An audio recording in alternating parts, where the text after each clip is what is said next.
یا سوال آخرون گفته است که من یوتیوب استفاده میبرم یک کانالی درویش تیجی دارم و او مثال همچه شما را مثال میمونم و خیلی پول کار میکنم همین آدم ایرا بلاگر میگن چی میگن اون خیلی بوده است آیا این جایز است یا نه؟ اصلا هر کاری که بکنی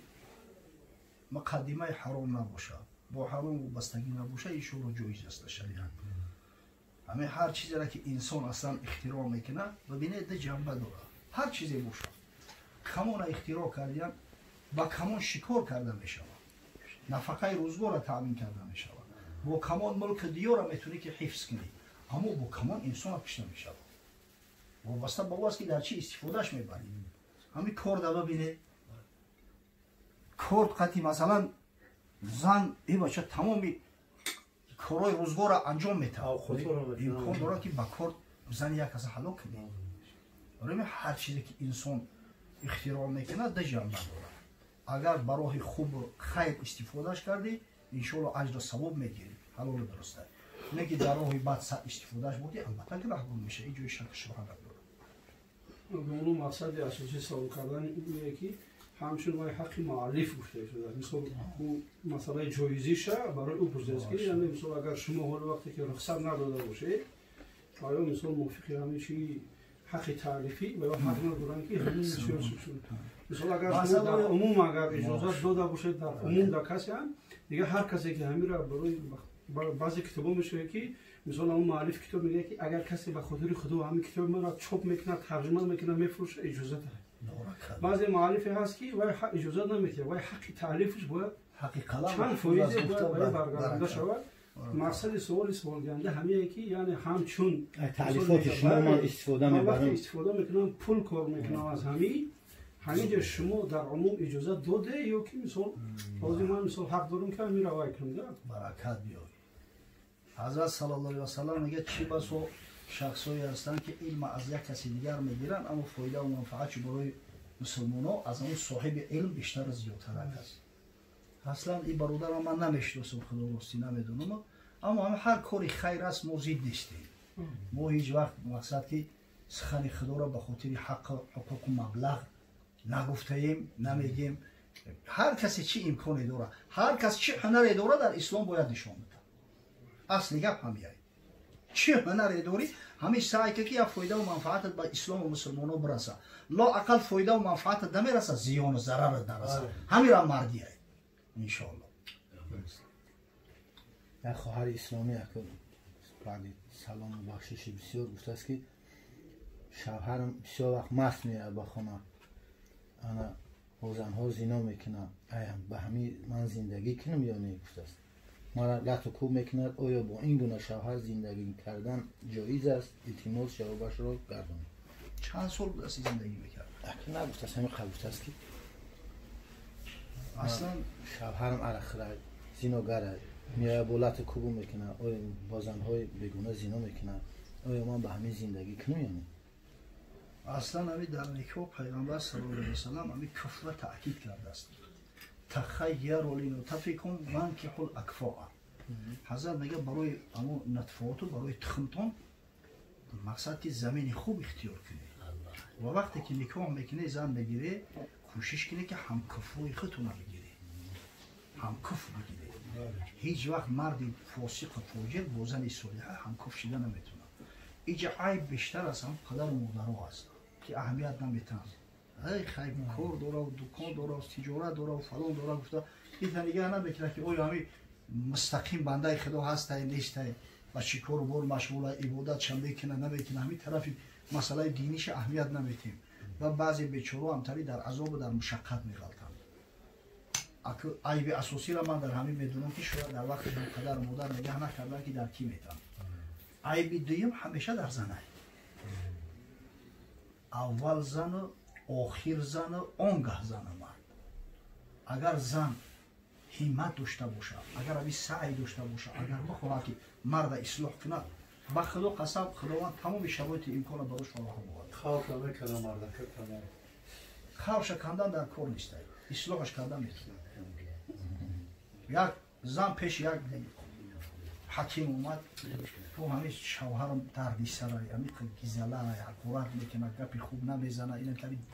آووشی میکنه روز ندارم خطیش چیکار کنم همه رو یک گرمیش نمیکنی گرمیش کنی دهن شبند با این هم نمیگه که خیلی دهن بند گرمی و ایچ رو اسلام میسته آدم به حکمت و به عقل است میگه میکنم من یکی شرطاش بسیار از بین نهید میگه چکار کنم هر شرطی بفرمی اجرا میکنم میگه از موی یولی شیرینر یول دونه کو یک چند پیلش در کورای روی دهنی او را بستن گرمی کردن فقط ای شیر زنده ای که در طبیعت های در ایزوپر نمیشه ای طبیعت نمون مقصد که او میره اون مرغزارو انا مقصد همون شیره شکر میگیری موی شیر زنده نوبسته بگی بیار ایشون اون طرف تنیمه این زنک سراغ میکنه میره و همه بیشه یک شیر داشته است خطی همون شکرچوی اگر میزنه که چخیل کنم که همه شیر رو مقصد چیم نگم گفتن همه شکم سر باشه چیز نمیگه تو کوشش که همه شیر شکمش داریم سر باشه یعنی هر روز همه یا بزه یا گوسپند میکشتای میبرده یا همون جا میمونده است خودش بروی درخت میبرده شیر میومده است همون را میخورده میرسیده اومخته شده است دیگه شیر همون ساعتی که همین زنک میوید کو دیگه همون انتظار میایستاده است که کی همین میوید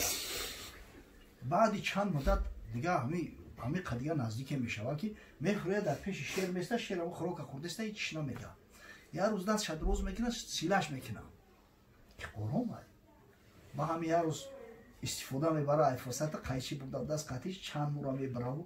با یک خرسندی و شدی دوام میاد پیش همین حکیم این حضرت این گفتگی تا اجرا کردم تو را مردک شو که اجرا کن این شیر زنده آوردم و میگه خواهر همه شوی تو قدی همون شیری نرگیز داره دیگه بودی یک شیری و شیره که آدم هم میخره دیل شیفتی اخیر هیچی نگفت حتی دو شبریدی گرفتی آوردی نگو هم یک شورت دلوش نرای ایزن خیلی چیزا و بستگی داره ولی می نولن دعوا میکنن الا شوهام زن گرفت فلان کرد آخه تو زنی حقیقیش شد یادی زن نمیکنه زنی حقیقی باش خراکک شب پس نزد خونش داد و فیغان نکه هر وقتی اومد تبسم قطعی قبولش که با تبسم گسیرش که از برای خدا اگر همی تو زنی حقیقی شای هرگز همه شوهری تو ارزوی زنی دیگه نمیکنه خود چون میلنگن این همی پاود میتنه بعد شکایت عرض داد و فلان و بسم الله یقین است اگر همی زن واقعا اگر همی زن غیرت داشته باشه سعی تلاش داشته باشه علاجی نداره که شوهر به او عاشق نشود همین پود سرس و مشینه через ژیلودک میگن روز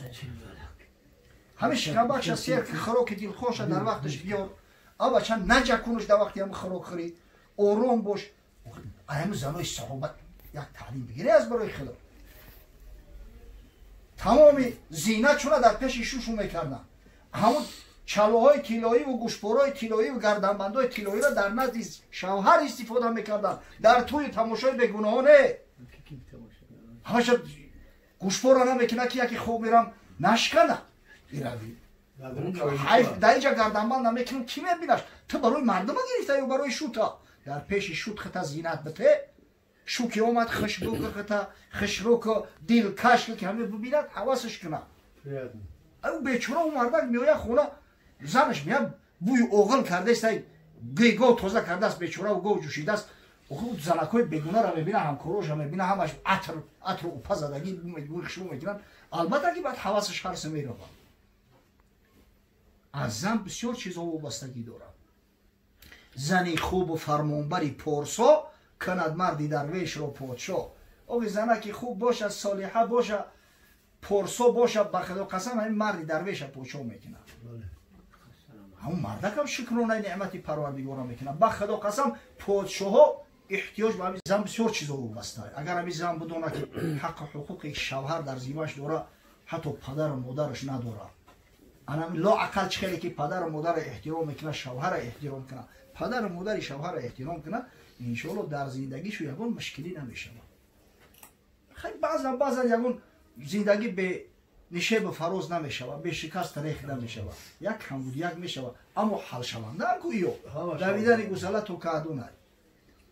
به شرطی که زن اگر بخواه قصد داشته باشه иншолло ҳамин марди дарвеша почо мекуна чӣ бураса ба ки як авбоша ислоҳ куна як алкоголика ислоҳ куна метунам ба худо қасам ҳазрати уми сулайм саҳобазан и аз бани наҷор аст ин зан вақте ки аз пайғамбар саллаллоҳу алайҳи васалам огоҳӣ пайдо кард ҳанӯз дар ясриб буд дар шаҳри мадинаи мунаввара имон овард ҳатто шавҳараш мега қаҳр кард молик ибни анас ном дора шавҳараш қаҳр молик ибни назр қаҳр кард омад бирафт дига ҳамта беному нишон гум шид рафт мега як ҷавонмарде буд дар байни ҳамаи мардуми хазраҷ бо номи абу талҳа тахаллусаш абу талҳаи ҳазрата бисёр соҳибҷамол бадавлат бисёр ҳакиму босаводу боилм шахси муҳтарам буд наздаш омад гуфт ё уми сулайманро намегирӣ гуфт мегирам неки ту ба фикру ки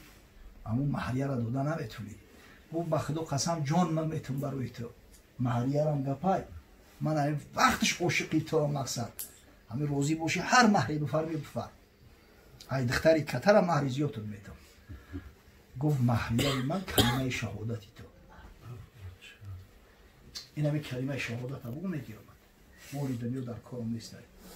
бинед аз шавҳареро ки дар қиссаву дар фикри мусулмон шудан набуд ҳамин зан мусулмон кард боз чӣ мусулмоне яке аз наздикҳои ҳазрат саллаллоҳу алайҳи васалам шуда меодам ки дар таърих абу талҳа мегӯй тамоми мусулмонон мешиносанаш барои ҳамин айзан бисёр чизо вобаста худованд бахти иқбол бутаи хоҳаро хаяка кори шидагӣ шид шояд гумон мекунам ки 1 солу 2 сол қатъи ӯ зиндагӣ надорад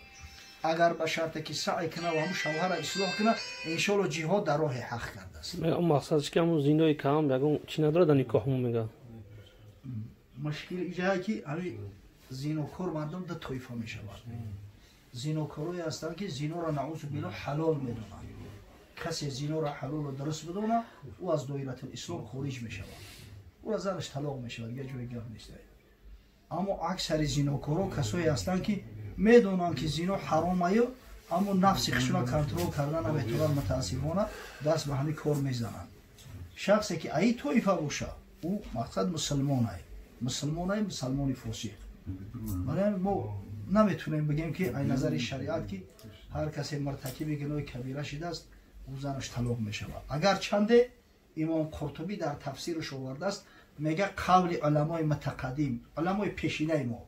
саҳобаву тобиин ҳамин буд ки ҳар шахси оиладори зино куна занаш талоқ мешавад аммо мегам мутаахиро дар инҷа ҳамин қавла ихтиёр кардиянд ки муртакиби гуноҳи кабираро ҳаққи мақсад кофир эълон кардан нестай барои ҳамин агар ҳалолу ҷоиз надона занаш талоқ намешавад худи имом қуртубӣ мегӯяд ки назди ман ҳамун қавли уламои пешина уламои салаф мегам маъмултар аст акам мушкил дар ҳамин айда мутаассифона ин мушкили ҷомеа шудааст одатан моро вақте савол мекунанд мо мегӯем шуд аст талоқ барое ки мардум ай талоқ метарсанд ай гуноҳи кабира наметарсанд мо вақте мегӯй талоқ баъд дар ҷинбиш мезананд метарсанд неки бигӯй ки талоқ намешавад гуноҳи кабира мешавад дар қиссаш нестай дар сурате ки охир худо паноҳ битад як умр сарат безан бигарди сабуктар аз ин аст ки муртакиби гуноҳи кабира шавӣ мардум ки ақлу фаросат надоранд ҳазрат мегуфт каллиму носа ало қадри уқулиҳим аз ҳамин хотир мушкили мо дар ҳамин ҷанба аст парвардигор ҳифз кунад